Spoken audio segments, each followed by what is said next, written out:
ধানের শীষের ঘাঁটি। বিএনপির ওই আব্দুল হামিদ খান সাহেবের পরে আর কোন বিএনপির কোন নেত্রী আমাদের এমপি হয় নাই।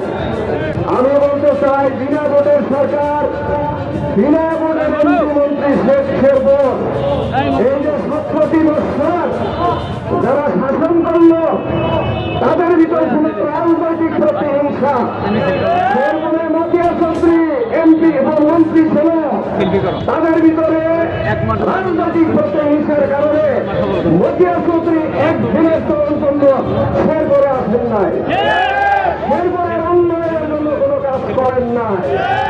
আমাদের আরেকজন ছিল হুইপ, বিনা ভোটের হুইপ, উনি শেরপুর সম্পর্কে, শেরপুরের উন্নয়ন সম্পর্কে কোনো কাজ উনি করেন নাই। উনি করছেন নিজের আখের বসাইছেন, উনি হাজার হাজার কোটি টাকার মালিক হয়েছেন এবং আওয়ামী লীগ সরকারের আমলে তার বিরুদ্ধে লন্ডারিংয়ের মামলা হয়েছিল তার বিরুদ্ধে। আজকে আমি বলছেন তো আপনারা, আমি বললাম যে আপনাদের এই উপস্থিতিতে প্রমাণ করে এই যে তারেক রহমানের দল, আমরা যে কমিটিতে আসছে, আমরা তারেক রহমানের কমিটির লোক।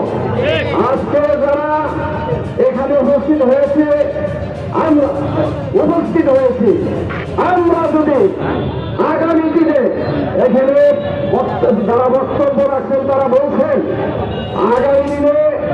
আগামী নির্বাচনে ইনশাল্লাহ বিএনপি ক্ষমতায় আসবে।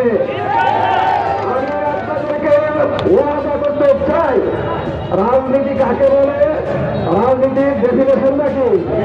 রাজনীতির ডেফিনেশনটা হল দেশের সার্বভৌমত্ব বজায় রেখে নিঃস্বার্থভাবে জনগণের কাজ করার নামে হল রাজনীতি। আমি বলতে চাই, 17 বছরে এই আওয়ামী লীগ ফ্যাসিস্ট সরকারের যারা প্রতিনিধি ছিল, তারা শেরপুর সম্পর্কে এক ইঞ্চিও চিন্তা করেন নাই। আমাদের শেরপুরের গরিব দুঃখী মেয়রতি মানুষের চিকিৎসার জন্য সর্বাধিক একটা মেডিকেল কলেজ দরকার। মেয়রতি মানুষের ছেলেমেয়েদের লেখাপড়ার জন্য একটি পূর্ণাঙ্গ পাবলিক বিশ্ববিদ্যালয় দরকার। আওয়ামী লীগের প্রতিনিধিরা কোনদিন চিন্তাই করেন নাই। যোগাযোগ ব্যবস্থার জন্য একটা রেল লাইন দরকার। আমাদের মেডিকেল কলেজ হবে, পাবলিক বিশ্ববিদ্যালয় হবে, একটা রেল লাইন হবে এবং কৃষকদের যে উৎপাদিত শস্য সংরক্ষণ করার জন্য একটা বিশিষ্ট কোল্ড স্টোর বা হিরাগার হবে ইনশাল্লাহ। এগুলা হলে পরে শেরপুরের উন্নয়ন হবে। এসব সমাজ পরিষদ, সমাজ সেবা পরিষদ, এই পরিষদের প্রতি আপনাদের সকলের আস্থা আছে তো ইনশাল্লাহ।